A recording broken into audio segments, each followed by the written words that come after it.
തളിപ്പറമ്പ് മണ്ഡലത്തിൽ സിപിഎമ്മിന്റെ road show നടക്കുകയാണ്. LDF സ്ഥാനാർത്ഥികളായ PK ശ്യാമളയും KK ശൈലജയും പങ്കെടുക്കുന്നുണ്ട്. തളിപ്പറമ്പിലെ സ്ഥാനാർത്ഥി PK ശ്യാമളയും ഒപ്പം പേരാവൂരെ സ്ഥാനാർത്ഥി KK ശൈലജയും ഈ റോഡ് ഷോയിൽ പങ്കെടുക്കുന്നു. അജീഷ് ജയകുമാർ വിവരങ്ങളുമായി ചേരുകയാണ്. അജീഷ്, ഒരു വലിയ ശക്തി പ്രകടനം എന്ന നിലയിലാണോ CPM ഇതിനെ കാണുന്നത്? എത്രത്തോളം വലിയ ജനപങ്കാളിത്തം ഇതിലുണ്ട്?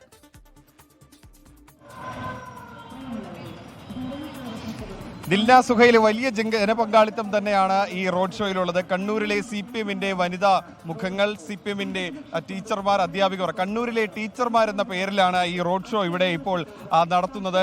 ഇതിൽ പങ്കെടുക്കുന്നതും 90% വനിതകളാണ് എന്നുള്ളൊരു പ്രത്യേകത കൂടിയുണ്ട്. Shrimati ടീച്ചറുണ്ട്, PK Shyamala ടീച്ചറുണ്ട്, KK Shailaja ടീച്ചറുണ്ട്. ഇതിൽ 2 പേർ സ്ഥാനാർത്ഥികളാണ്. എന്തായാലും ടീച്ചറെ, എത്രത്തോളം ആവേശമുണ്ട് ഇന്നത്തെ ഈ ജാഥയിൽ, തളിപ്പറമ്പിൽ നിന്ന് തുടങ്ങിയതിൽ? വളരെ ആവേശകരമായിട്ടുള്ള ഒരു റോഡ് ഷോ ആയിട്ടിത് മാറുകയാണ്. വളരെ പെട്ടെന്നാണ് ഇത്തരത്തിലൊരു സവിശേഷമായിട്ടുള്ള ഒരു പ്രചരണ പരിപാടി ആസൂത്രണം ചെയ്യണമെന്നുള്ള ഇന്നലെ മിഞ്ഞാന്നാണ് ആലോചിച്ചത്. ഏതായാലും തളിപ്പറമ്പ് പട്ടണത്തിലാകെ ബഹുജനങ്ങളെ ആകർഷിച്ചുകൊണ്ട് നമ്മൾ നടത്തുന്ന, പ്രത്യേകിച്ച് വനിതകൾ തന്നെ ബൈക്കുകൾ ഓടിച്ചാണ് വരുന്നത്. ഒരു ബൈക്ക് റാലിയും ഒരു റോഡ് ഷോ എന്നുള്ള നിലയിൽ ആണ് ഇവിടെ സംഘടിപ്പിച്ചിട്ടുള്ളത്. പ്രിയപ്പെട്ട തളിപ്പറമ്പ് മണ്ഡലത്തിലെ എൻ്റെ പ്രിയ സഹോദരങ്ങളോട് ഞങ്ങൾക്കെല്ലാം പറയാനുള്ളത്, തളിപ്പറമ്പ് നിയോജക മണ്ഡലത്തിൻ്റെ ഒരു മഹത്തായ രാഷ്ട്രീയ പാരമ്പര്യമുണ്ട്.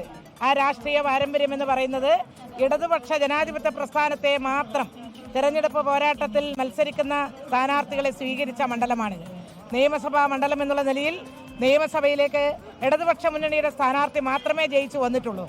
പ്രിയപ്പെട്ടവരെ, അതുകൊണ്ട് ഞങ്ങൾക്ക് പറയാനുള്ളത്, 40 വർഷത്തിലേറെ കാലം പൊതുപ്രവർത്തന രംഗത്ത് പ്രവർത്തിച്ച പാരമ്പര്യമുള്ള നമ്മുടെ പ്രിയങ്കരിയായിട്ടുള്ള സഖാവ് PK ശ്യാമള ടീച്ചർ, CPIM-ന്റെ സമുന്നത നേതാവ് എന്നുള്ള നിലയിൽ മാത്രമല്ല, സ്ത്രീകളുടെ കരുത്തുറ്റ പ്രസ്ഥാനമായ അഖിലേന്ത്യാ ജനാധിപത്യ മഹിളാ അസോസിയേഷന്റെ ജില്ലാ സെക്രട്ടറി എന്നുള്ള നിലയിൽ, കേന്ദ്ര കമ്മിറ്റി അംഗമെന്നുള്ള നിലയിൽ, സംസ്ഥാന ജോയിന്റ് സെക്രട്ടറി എന്നുള്ള നിലയിൽ സ്ത്രീകളുടെ ആകെ ആവേശമാണ്. ബഹുജനങ്ങൾക്കിടയിലും ഒരു ഭരണാധികാരി എന്നുള്ള നിലയിൽ തളിപ്പറമ്പ് നഗരസഭയുടെയും ആന്തൂർ നഗരസഭയുടെയും ചെയർമാൻ എന്നുള്ള നിലയിൽ ദീർഘകാലം പ്രവർത്തിച്ച് പരിചയം നേടിയിട്ടുള്ള, അനുഭവ സമ്പത്തുള്ള ഒരു പൊതുപ്രവർത്തകയായിട്ട് രാഷ്ട്രീയ നേതാവായിട്ടുള്ളവരാണ് നമ്മുടെ പ്രിയപ്പെട്ട സ്ഥാനാർത്ഥി സഖാവ് ശ്യാമള ടീച്ചർ. ശ്യാമള ടീച്ചറുണ്ട്. ടീച്ചറെ, ആദ്യത്തെ അംഗമാണ്. ഈ ആവേശം കണ്ടിട്ട് എന്താ തോന്നുന്നത്? മുഴുവനും സ്ത്രീകളാണ് ഈ റാലിയിൽ പങ്കെടുക്കുന്നത്. അതെ, സ്ത്രീകൾ വളരെ ആവേശത്തിലാണ്. എൻ്റെ സ്ഥാനാർത്ഥിത്വം പ്രഖ്യാപിച്ചത് മുതൽ തളിപ്പറമ്പ് മണ്ഡലത്തെ സ്ത്രീകൾ വളരെ ആവേശത്തിലാണ്. അവരെ കൂടെ കുറേ വർഷമായി പ്രവർത്തിക്കുന്ന ഒരു മഹിളാ നേതാവെന്ന നിലയിൽ ആവേശകരമായിട്ടുള്ള പ്രവർത്തനമാണ്. അത് എനിക്കും ആവേശം നൽകുന്നത് തന്നെയാണ്. ഇതിൽ ഏറ്റവും കൂടുതൽ ശക്തമായ പോരാട്ടം നടക്കുന്നത് പേരാവൂരാണ്. ടീച്ചറെ, ഓരോ ദിവസം കഴിയും തോറും എന്താണ് അവിടുത്തെ ഗ്രൗണ്ട് സിറ്റുവേഷൻ? പേരാവൂരിൽ മത്സരം ടൈറ്റ് ആവുകയാണ്. അവിടെ ഇടതുപക്ഷത്തിന് അനുകൂലമായിട്ടുള്ള സാഹചര്യം കൂടി വരികയാണ്. നല്ല രീതിയിലുള്ള പ്രതികരണമാണ് ജനങ്ങളിൽ. 15 വർഷക്കാലമായി പേരാവൂർ നിയോജക മണ്ഡലത്തിനുണ്ടായിട്ടുള്ള വികസന മുരടിപ്പ് എന്ന് വെച്ചാൽ LDF ഗവൺമെൻറ് ചെയ്യുന്ന പൊതുവായിട്ടുള്ള പ്രവർത്തനങ്ങളെല്ലാം അവിടെ കിട്ടിയിട്ടുണ്ട്. എന്നാൽ MLA എന്നുള്ള നിലയിൽ ഇടപെട്ട് നടത്തിയിട്ടുന്ന കുറേ പ്രശ്നങ്ങളുണ്ട്. അതിലേറ്റവും പ്രധാനമാണ് പേരാവൂരിൻ്റെ ടൂറിസം സാധ്യതകൾ. നമ്മളൊരു നല്ല പ്രോജക്റ്റ് തയ്യാറാക്കി ഗവൺമെൻറ്റിൽ സമർപ്പിച്ചാൽ മാത്രമേ നല്ല ടൂറിസം പ്രോജക്റ്റുകൾ കിട്ടുകയുള്ളൂ. ഞാനിപ്പുറത്ത് മട്ടന്നൂർ മണ്ഡലത്തിൽ എക്കോ പ്ലാനറ്റ് എന്ന പേരിൽ പഴശ്ശി ഡാമിൻ്റെ കരയിലൊരു ടൂറിസം പദ്ധതി ഇപ്പോൾ കൊണ്ടുവന്നിട്ടുണ്ട്. ഞാൻ നേരത്തെ പേരാവൂർ MLA ആയ സമയത്താണ് പേരാവൂർ മണ്ഡലത്തിൻ്റെ ഭാഗമായിട്ടുള്ള പഴശ്ശിയുടെ ഭാഗത്ത് അവിടെ ടൂറിസം പദ്ധതി ആരംഭിച്ചത്. പക്ഷേ അത് കണ്ടിന്യൂ ചെയ്തില്ല എന്നുള്ളതാണ്. ഞാൻ ജയിച്ചു വന്നാൽ ആ മെഗാ ടൂറിസം പദ്ധതി നടപ്പിലാക്കാനുള്ള നടപടി സ്വീകരിക്കുമെന്ന് പറഞ്ഞുകൊണ്ടാണ് ജനങ്ങളുടെ ഇടയിലേക്ക് ഇറങ്ങുന്നത്. അതുപോലെ ചെറുപ്പക്കാർക്കാകെ ആവേശമായിട്ടുള്ള സ്പോർട്സ് രംഗത്ത് ജിമ്മി ജോർജിൻ്റെയൊക്കെ നാടാണ്. പക്ഷേ ഒരു സ്പോർട്സിന് ആവശ്യമായിട്ടുള്ള ഒരു അക്കാദമിയോ അല്ലെങ്കിൽ അങ്ങനെയുള്ള സ്റ്റേഡിയങ്ങളോ അവിടെ ഉണ്ടായിട്ടില്ല.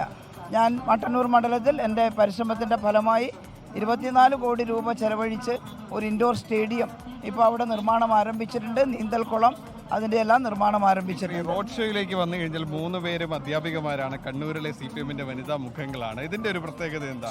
തീർച്ചയായിട്ടും ഇതൊരു കൗതുകമാണ്. ഞങ്ങൾ 3 പേരും ടീച്ചർമാരായി എന്നുള്ളത്. ഞങ്ങൾ 3 പേരും മഹിളാ അസോസിയേഷന്റെ കേന്ദ്ര കമ്മിറ്റി അംഗങ്ങളാണ് എന്നതാണ് പ്രസക്തി. പക്ഷെ ഞങ്ങൾ 3 പേരും ടീച്ചർമാരാണ്. PK ശ്യാമളുടെയും ശൈലജ ടീച്ചറുടേതായാലും സ്ഥാനാർത്ഥിയും തുടക്കം മുതൽ വലിയ ചർച്ചയായിരുന്നു. ഒരാൾ മണ്ഡലം മാറിയതിൽ, മറ്റൊരാൾ പറഞ്ഞതുപോലെ വികവന്റെ മണ്ഡലത്തിൽ സ്ഥാനാർത്ഥിയായതിലൊക്കെ വിമതശല്യം അടക്കം ഉയർന്ന ഒരു പോരുകൂടി കണ്ണൂരിലുണ്ട്. എന്തായാലും വിധി എന്താകുമെന്ന കാര്യത്തിൽ ആകാംക്ഷയുണ്ട്. അജീഷാണ് ആ റോഡ് ഷോയുടെ വനിതാ സംഘം എന്ന രീതിയിൽ തോന്നിക്കുന്ന റോഡ് ഷോയുടെ വിവരം നൽകിയത്.